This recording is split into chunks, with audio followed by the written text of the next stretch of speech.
Michael, I'll let you ask the next question. The last question we're going to go for today is, what advice would you give to someone starting out? So this can be a school, it can be a student, it can be a teacher, it can be an administrator. What would you say if someone who is beginning this journey of working outside of classroom walls, what would be a good first step, or what advice would you offer? I'll jump in.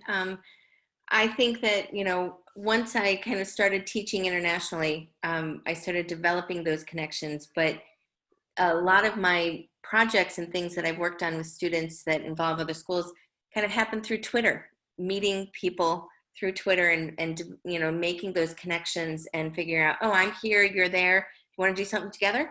And so I think, technology can be hard and it can be overwhelming, but find that core group of people that you follow and kind of start developing those, connections slowly until you find you're comfortable with working with different people. I'm glad Carrie phrased it that way, because all I could think of was, well, you have to find your tribe, and that sounded again so cliched. And I guess the other thing, and it's also going to be cliched, and Kelly has brought it up before, is it's okay to fail. I failed spectacularly, and fortunately, because I had a tribe, they said, "Oh yeah, Cal, you failed spectacularly. What did you learn from it?" And so, being able to fail, having a support group, and just having the planning to actually say, you know what, this is going to take some time, so I'm not going to do everything at once. I'm going to do one thing. I'm going to try it. And yeah, there's all these other possibilities, but I'm going to try this one thing and do it and see what happens. And then I'll try something else. But too often I see teachers say, I'm going to do all of this. And it's like, no, you're not going to. As much as I love you, you're going to be able to do half of it, maybe a third of it, maybe a quarter of it, but you're going to come nowhere near to all of it. And that's okay. Doing one thing really well and seeing how it goes and moving on from that. I'll jump in because I think we're all saying the same thing, actually. So, I liked what Carrie said about connections and having those, and then Cal tied that in as well. Having those people gives you someone to brainstorm with. And I find that I come up with an idea or have a thought, but having someone else to talk it over with always makes it stronger. And then the other thing is that, it's like the same thing when I took my first step. I took a friend with me because it's not as scary. So if you've got someone that you can connect with and do that with, whether they're in your school or across the country, but them on Twitter, whoever it is, take a friend along if you can. If you can't, just know you will fail, but then, go from there. And, I think one thing is important is, knowing your comfort zone and knowing kind of even what your administration is like, how supportive are they? Because that increases your comfort zone. If you can be upfront with your administrator and say, hey, I really want to try this.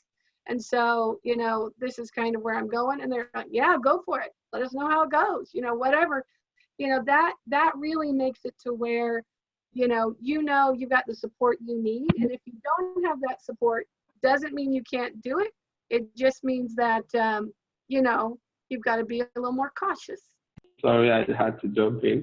From where Kelly stopped there, that's actually a very, one of the things that we are actually facing here, where a teacher actually wants to do something, but administration is saying, hey, no, don't do that.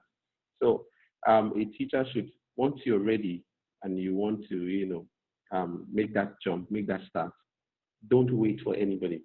Just do it. At the end of the day, administration will still come and say, that is amazing. I tell you, it was a major one for me.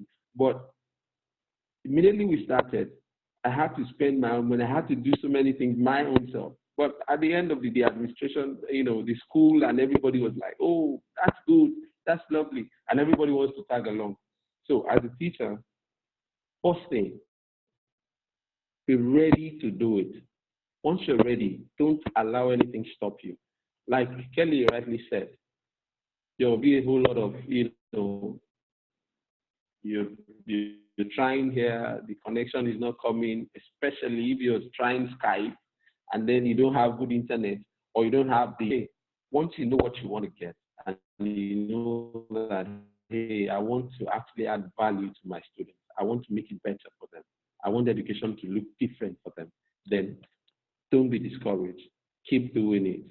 Make the right connections. I just have issues with teachers here. It's very rare for you to see a teacher that has a Twitter handle, or to do connect. But hey, on Facebook they're all there. But Twitter handle it's an issue here. Sometimes we have to, when we are in the conference, now open a Twitter account now, just for them to connect. So basically, the right connect determines to make sure that I want to see what is out there. How are they doing it out there? How can I become better? And how can I impact my students better? So these are the things I think a teacher should have in mind when starting out newly. I just wanted to say, I would say, talk to one person. Talk to a person you work with closely. If it's a two-stream school, talk to your stage partner. If they're new, if they're not engaging in this, plan with them. Share your success with them, so that then when you have two people together, you can talk to another person and you can grow really slowly. So start small. There we go. Carrie, do you want to add something at the end there? And then we can wrap up for the session. Okay. I don't know what you got. I don't know how much I froze there. This is terrible. I was saying, Carrie, do you want to just have the closing words there for the question about how you would share? There you go. I kind of already said, just find those people that you're comfortable with. I kind of started, but I like how Cal said, start small, and don't try everything at once. Okay. Because this has been you will fail. A wonderful hour, even though I was cutting out regularly. Thank you for putting up with my video that froze regularly. I put in the chat thing here for you. If you'd like to come join us, hopefully others cannot freeze as they're talking. You're welcome to join us for the closure, which is happening in the next few minutes. Just to say thank you, to say wonderful work here for today. Wow, okay. I think I'm going to quit while I'm ahead, because I'm well behind already. It's been fantastic. So thank you everyone for being part of this. It has been fantastic. Have a lovely day. Thank you. Thanks, Bye-bye, folks. everyone. Good night, everyone. So again, thank you.